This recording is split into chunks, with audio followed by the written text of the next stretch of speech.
네, 안녕하세요. 오늘은 문명에 대해서 수업을 진행해 보도록 하겠습니다. 문명이라고 하는 게 뭐냐에 대해서 본 수업 때 제대로 할 거기 때문에 문명과 문화에 대해서 자세하게 들어보시면 되겠습니다. 문명의 공통점이라고 하는 게 각각의 지역에서 등장한다고 본 수업에서 배울 텐데요. 제목에서 보다시피 청동기라는 사용, 요 부분이 하나의 포인트로 문명의 공통점으로 볼 수가 있겠습니다.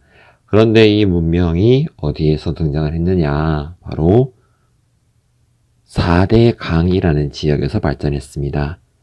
지도를 통해서 보면 나일강, 유프라테스와 티그리스 강 사이, 인더스강 주변, 중국의 황허와 창장강 주변이 되겠습니다. 먼저 4대강 중에서 그나마 그 중에서 더 앞서 있다고 평가받는 메소포타미아 문명에서 저희가 수업을 한번 진행해 보도록 하겠습니다. 메소포타미아라는 말 뜻이 두 개의 강 사이 땅이라는 내용입니다. 이 메소포타미아 문명은 본 수업에서 자세히 배우고 있지만 좀 더 다른 민족의 이동이 쉬운 개방적 지형입니다.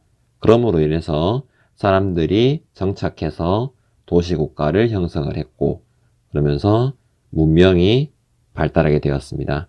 그 문명을 최초로 이끌었던 사람이 수메르인이고요. 그리고 이 수메르인들은 네 번째 보다시피 문자, 달력, 숫자 계산법을 먼저 이제 이루게 되었지요. 아무래도 개방적 지역이다 보니까 국가의 흥망성쇠가 굉장히 많았던 것 같습니다. 그래서 거대한 신전을 만들어서 자기의 삶을 기원드리는 제사의식도 진행을 했던 것 같고요.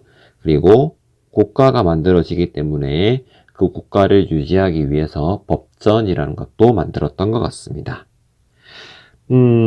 특히 저희가 함무라비 법전에 대해서 조금 연구를 볼 필요가 있는데요. 함무라비 법전은 함무라비 왕이 만들었던 국가의 제도입니다. 이 함무라비 법전에 대해서 내용 해석을 좀 하면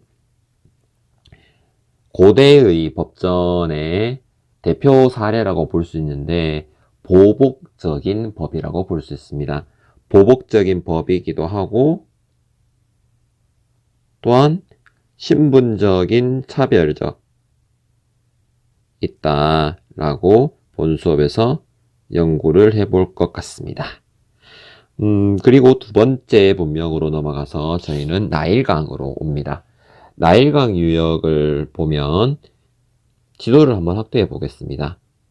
이쪽 지중해와 홍해 사이를 잇는 이 수에즈 지방에 있는 요 벽을 딱 막아버리면 이쪽에서 메소포타미아 지방에서의 침입 또는 아프리카 중부에서의 침입을 견제할 수 있는 효과를 누릴 수가 있습니다.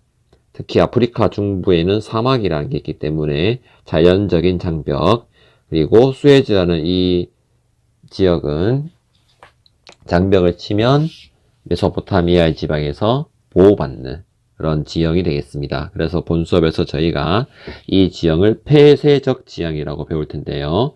폐쇄적 지형이다 보니 아무래도 나라가 좀 더 안정적일 수 있다라고 해서 하늘에서 가장 강한 그 태양이라는 그 신을 믿고 태양신의 아들을 왕이 스스로 자칭을 하는 사례가 발생을 하게 됩니다.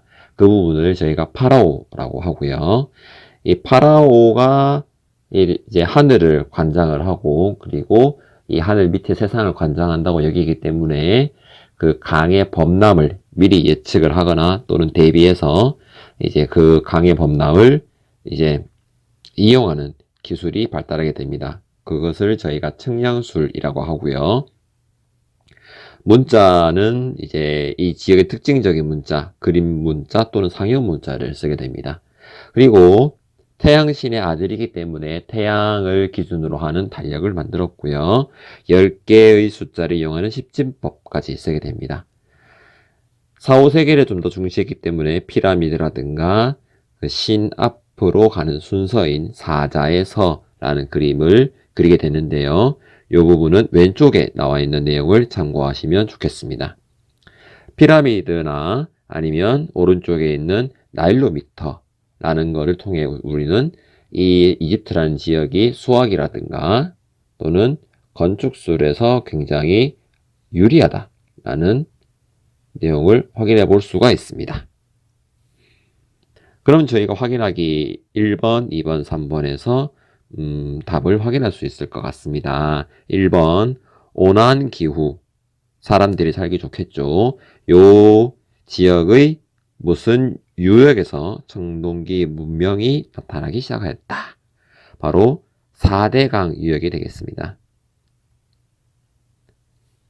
2번, 고대 메소포타미아 문명에서 사용한 문자의 이름, 바로 쇠기 문자라 그랬죠. 쇠기 문자, 수메르인들이 많이 썼던 것 같습니다. 이집트 파라오의 무덤을 무엇이라고 했나? 바로 피라미드라고 했죠.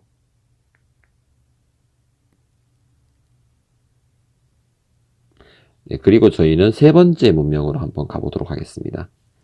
세 번째 문명은 인도 문명입니다. 인도 문명은 애초에 인더스강에서 발전을 했습니다. 그래서 계획적인 도시가 만들어지죠. 아무래도 이 지역에 살면서 사람들이 살아가기 위한 기반적인 시설을 만들었던 것 같습니다. 그래서 목욕탕이라든가 또는 하수도, 이런 계획적인 도시를 만들어내는 것이죠. 이 오른쪽에 보면 그림 문자라는 게 있습니다. 이 그림 문자를 통해서 우리가 알 수 있는 점, 아무래도 이 문자라는 게 쓰였기 때문에 지배계급이 문자를 썼을 거다라는 해석을 할 수 있고요. 그리고 인도라는 지방 자체가 메소포타미아 지방과 교역을 했다라는 것으로 저희 역사학자는 해석을 하고 있습니다. 네 번째 문명으로 저희가 가면 중국입니다. 중국은 황허와 창장강 유역에서 발전을 하는데요. 이 지역도 나라들이 많이 변천이 되었습니다. 이 나라들이 변천한 순서는 하나라, 상나라 또는 은나라, 그리고 주나라까지 이어지게 되었습니다. 상나라, 은나라는 갑골 문자를 썼고요. 왕이 죽으면 같이 묻는 순장이라는 풍습이 있었습니다. 그런데 이 상나라 또는 은나라가 주나라와의 싸움에서 패배하자 주나라가 이 중국을 지배하게 되겠지요. 이 중국을 지배할 때 주나라는 자신이 하늘의 아들이라는 이런 이미지를 사람들에게 홍보를 해야 됩니다. 그래서 왕의 이름을 천자라고 붙이게 되죠. 그리고 자신이 지배하는 국가, 이 국가의 영역을 제후들에게 나눠주면서 그 제후들을 천자의 가족으로 편입시켜서 나라를 지배하는 바로 봉건제라는 제도를 실시하게 됩니다. 그럼 여기까지 저희가 배경 설명을 했고요. 나머지 부분은 본 수업에서 확인을 한번 해보도록 하겠습니다. 특히 인도에서 신분 제도 중에 하나인 카스트 제도에 대해서 좀 더 학습을 더 해보도록 하겠습니다. 여기까지 수업을 진행하고 저희는 본 수업에서 만나겠습니다.